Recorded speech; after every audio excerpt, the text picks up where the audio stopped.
പ്രിയമുള്ളവരെ നമസ്കാരം. കരയുന്ന കുട്ടിക്കേ പാലുള്ളൂ. ഈ ഒരു പഴഞ്ചൊല്ലിന് ഇന്നത്തെ നമ്മുടെ നിത്യജീവിതത്തിൽ വളരെയധികം പങ്കുണ്ട് എന്നുള്ളത് എൻ്റെ ഓരോരോ അനുഭവത്തിലൂടെ ഞാൻ പഠിച്ചുകൊണ്ടിരിക്കുകയാണ്. ഈ അടുത്ത് എൻ്റെ ജീവിതത്തിലുണ്ടായ അത്തരത്തിലുള്ളൊരു അനുഭവമാണ് ഇന്ന് ഞാൻ നിങ്ങളുടെ കൂടെ ഷെയർ ചെയ്യാനായിട്ട് വന്നിട്ടുള്ളത്. ഈ വീഡിയോ അവസാനം വരെ നിങ്ങൾ കാണുകയാണെങ്കിൽ നിങ്ങൾക്കും അതിൻ്റെതായ ഒരു ഗുണമുണ്ടാവും എന്ന് ഞാൻ പൂർണ്ണമായും വിശ്വസിക്കുന്നു. അതുപോലെ ഈ വീഡിയോ നിങ്ങൾക്ക് ഇഷ്ടപ്പെടുകയാണെങ്കിൽ ദയവ് ഇതിനെ സപ്പോർട്ട് ചെയ്യുക, ലൈക്ക് ചെയ്യുക, ഷെയർ ചെയ്യുക, സബ്സ്ക്രൈബ് ചെയ്യുക. ഞാൻ എൻ്റെ വീട്ടിൽ ഉപയോഗിക്കുന്നത് എയർടെല്ലിൻ്റെ ഫൈബർ നെറ്റ് കണക്ഷനാണ്. ഈ കഴിഞ്ഞ 2 മാസമായിട്ട് എനിക്ക് നിരന്തരമായിട്ട് എയർടെല്ലിൽ നിന്ന് മെസ്സേജ് വരുന്നു, നിങ്ങളുടെ മേഖലയിൽ ഇന്റർനെറ്റ് തടസ്സപ്പെട്ടിരിക്കുന്നു, ഞങ്ങൾ ഉടനടി ഇത് പരിഹരിക്കും. കുറച്ച് കഴിഞ്ഞ് അവരുടെ വീണ്ടും മെസ്സേജ് വരും, ഞങ്ങൾ പരിഹരിച്ചിട്ടുണ്ട്, നിങ്ങൾ എൻജോയ് ചെയ്യൂ എന്ന് പറഞ്ഞു. ഒടുവിൽ കഴിഞ്ഞ ദിവസം ബില്ല് വന്നപ്പം യാതൊരു തടസ്സവും ഇല്ല, മൊത്തം ബില്ലും എനിക്ക് അടിച്ചു തന്നിട്ടുണ്ട്. ഞാൻ അവരുടെ കസ്റ്റമർ കെയറിനെ വിളിച്ചു. എന്നിട്ട് ഞാൻ പറഞ്ഞു, സുഹൃത്തെ, കഴിഞ്ഞ 2 മാസമായി പലതവണയായിട്ട് നിങ്ങൾ എനിക്ക് മെസ്സേജ് അയക്കുന്നു, എൻ്റെ മേഖലയിൽ ഇന്റർനെറ്റ് തടസ്സപ്പെട്ടിട്ടുണ്ട് എന്നുള്ളത്. എന്നാൽ ബില്ലിൽ ഒരു തടസ്സവും ഇല്ല, മൊത്തം അടിച്ചു തന്നിട്ടുണ്ട്, ഇത് ന്യായമാണോ എന്ന് ഞാൻ അവരോട് ചോദിച്ചു. അവരുടനെ ചോദിച്ചു, എത്ര ദിവസത്തെ നെറ്റാണ് സാർ പോയിരിക്കുന്നത്? സാധാരണഗതിയിൽ നമുക്ക് ഇങ്ങനെ ഒരു അവസരത്തിൽ നമ്മൾ ചെയ്യുന്നത്, എയർടെല്ലിൻ്റെ ആപ്ലിക്കേഷനിൽ കയറി നമ്മളൊരു ടിക്കറ്റ് റേസ് ചെയ്യണം.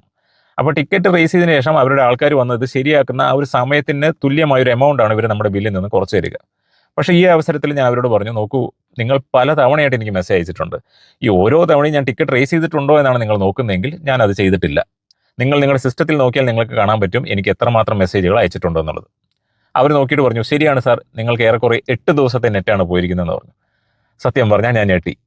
കാരണം പലതുള്ളി പെരുവെള്ളം എന്ന് പറയുന്ന പോലെ പല തവണയായിട്ട് ഒരു മെസ്സേജ് അയക്കുന്നുണ്ടെങ്കിലും ഓൾ ടുഗദർ എനിക്ക് 8 ദിവസത്തോളം നെറ്റ് കിട്ടിയിട്ടില്ല എന്നുള്ളത് അപ്പോഴാണ് ഞാൻ മനസ്സിലാക്കുന്നത്. അവർ പറഞ്ഞു, 8 ദിവസത്തിന് തുല്യമായിട്ടുള്ളൊരു എമൗണ്ട് നിങ്ങളുടെ ബില്ലിൽ നിന്ന് ഞങ്ങൾ കുറച്ച് തരാം സാർ. അപ്പോൾ ഞാൻ പറഞ്ഞു, കഴിഞ്ഞ മാസം ഇതുപോലെ വന്നിട്ടുണ്ടായിരുന്നു, അതിനെന്ത് ചെയ്യാൻ പറ്റും? അവർ പറഞ്ഞു, മറ്റേ രജനീകാന്ത് പറഞ്ഞു, മുടിഞ്ഞു പോച്ച്, കഴിഞ്ഞത് കഴിഞ്ഞു, ഇനി അതിനകത്തൊന്നും ചെയ്യാൻ പറ്റില്ല സാർ, ഈ മാസത്തെ കാര്യമാണെങ്കിൽ നമുക്ക് നോക്കാമെന്ന് പറഞ്ഞു. അപ്പോൾ ഞാൻ അവരോട് ചോദിച്ചു, നോക്കൂ, നിങ്ങൾ തന്നെയാണ് എനിക്ക് മെസ്സേജ് അയക്കുന്നത് നിങ്ങളുടെ ഏരിയയിൽ ഇന്റർനെറ്റ് തടസ്സപ്പെട്ടിട്ടുണ്ടെന്നുള്ളത്. അങ്ങനെയെങ്കിൽ നിങ്ങൾ ആ ഒരു എമൗണ്ട് കുറച്ചുള്ള ബില്ല് എനിക്ക് തന്നാൽ പോരെ, എന്തിനാണ് കസ്റ്റമറിനെ കൊണ്ട് നിങ്ങളെ വിളിപ്പിക്കുന്നത്?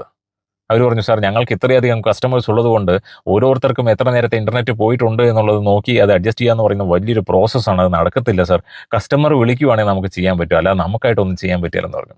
ഇവിടെയാണ് ഞാൻ പറഞ്ഞ പഴഞ്ചൊല്ലിൻ്റെ പ്രസക്തി വരുന്നത്. കരയുന്ന കുട്ടിക്കേ പാലുള്ളൂ, കുട്ടി കരഞ്ഞില്ലെങ്കിൽ പാല് മിച്ചം കമ്പനിക്ക് ലാഭം. ഇത് ഒരനുഭവം മാത്രമാണ്. ഞാൻ ഈ കാർ വാങ്ങുന്ന സമയത്ത് ഇതിൻ്റെ ഷോറൂമിൽ നിന്ന് തന്ന കൊട്ടേഷനിൽ ഇൻഷുറൻസ് എമൗണ്ട് കൂട്ടിയിട്ടുണ്ടായിരുന്നു, അതുപോലെ ഹാൻഡ്ലിംഗ് ചാർജ് മെൻഷൻ ചെയ്തിട്ടുണ്ടായിരുന്നു. ഇതിനെക്കുറിച്ച് അറിവുണ്ടായിരുന്നത് കൊണ്ട് തന്നെ ഞങ്ങൾ അവരുമായിട്ട് സംസാരിച്ച് തർക്കിച്ചതിലൂടെ ഇതിൻ്റെ കൊട്ടേഷനിൽ നിന്ന് ഏറെക്കുറെ 70,000 രൂപയോളം ഞങ്ങൾക്ക് കുറച്ച് നേടുവാനായിട്ട് സാധിച്ചു. ഇനി മറ്റൊരു അനുഭവം, എൻ്റെ ഒരു സുഹൃത്ത് 70,000 രൂപ കൊടുത്ത് ഒരു പ്രമുഖ മൊബൈൽ ബ്രാൻഡിൻ്റെ ഒരു ഫോൺ വാങ്ങി. അത് 1 വർഷം ഉപയോഗിച്ചതിന് ശേഷം ഒരു ദിവസം ഒരു അപ്ഡേറ്റ് വരുന്നു. ഈ അപ്ഡേറ്റ് ചെയ്തതോടുകൂടി അതിനകത്തൊരു പച്ച വര വന്നു. അപ്പോൾ ഏതാ ബ്രാൻഡ് എന്നുള്ളത് നിങ്ങൾക്ക് ഏകദേശം മനസ്സിലായി കാണും. ഇത് സംബന്ധിച്ച് ഞങ്ങൾ കസ്റ്റമർ കെയറിനെ വിളിച്ചു കഴിഞ്ഞപ്പം അവർ പറഞ്ഞു, ഞങ്ങൾ നിങ്ങളുടെ സങ്കടം മനസ്സിലാക്കുന്നു സാർ, പക്ഷെ ഒന്നും ചെയ്യാൻ പറ്റില്ല, ഈ ഡിസ്പ്ലേ മാറ്റി തരാൻ പറ്റും, അതിന് ഏറെക്കുറെ 12,000 രൂപയുടെ ചിലവ് വരുമെന്ന് പറഞ്ഞു. 10-13 ദിവസം നിരന്തരമായിട്ട് ഇവരുടെ കസ്റ്റമർ കെയറിനെ വിളിച്ച് ഞങ്ങൾ ഇതേ ആവശ്യം പറഞ്ഞതിലൂടെ അവസാനം അവരുടെ മുകളിലുള്ള ഉദ്യോഗസ്ഥനായിട്ട് സംസാരിക്കുകയും അതിലൂടെ 12,000 രൂപയുടെ ഡിസ്പ്ലേ ഞങ്ങൾക്ക് 300 രൂപയ്ക്ക് ഞങ്ങൾക്ക് മാറ്റി കിട്ടി. അപ്പോൾ ഈ അനുഭവത്തിലൂടെ എല്ലാം നമ്മൾ മനസ്സിലാക്കുന്ന എന്താണ്, കരയുന്ന കുട്ടിക്കേ പാലുള്ളൂ. നമ്മൾ അധ്വാനിച്ച് കഷ്ടപ്പെട്ടുണ്ടാക്കിയിരിക്കുന്ന കാശ് പല രീതിയിൽ നമ്മുടെ കയ്യിൽ നിന്ന് നഷ്ടപ്പെടുന്നുണ്ട്. ഇതിനെക്കുറിച്ച് കുറച്ച് നമുക്ക് അറിവുണ്ടെങ്കിൽ, അതിനായിട്ട് നമുക്ക് ചെലവഴിക്കാൻ സമയമുണ്ടെങ്കിൽ, നമ്മൾ കരയുകയാണെങ്കിൽ ഇതുപോലെ പല രീതിയിൽ നമുക്ക് കാശ് ലാഭിക്കാൻ പറ്റും. ഈ ഒരു വീഡിയോ കാണുന്ന നിങ്ങൾക്ക് ആർക്കെങ്കിലും ഇതുകൊണ്ട് എന്തെങ്കിലും ഒരു ഗുണം ഉണ്ടാകുമെന്ന് ഞാൻ പൂർണ്ണമായിട്ടും വിശ്വസിക്കുന്നു. നിങ്ങൾക്ക് അങ്ങനെ തോന്നുന്നുണ്ടെങ്കിൽ എന്നെ ഒന്ന് സപ്പോർട്ട് ചെയ്യുക. അതുപോലെ ഇത്തരത്തിലുള്ള നിങ്ങളുടെ അനുഭവങ്ങൾ നിങ്ങൾ കമൻസിലൂടെ നിന്ന് എന്നെ അറിയിക്കുക. ഇതുപോലുള്ള യൂസ്ഫുൾ ആയിട്ടുള്ള മറ്റൊരു വീഡിയോ ആയിട്ട് ഉടനെ കാണുന്നതുവരെ നന്ദി, നമസ്കാരം.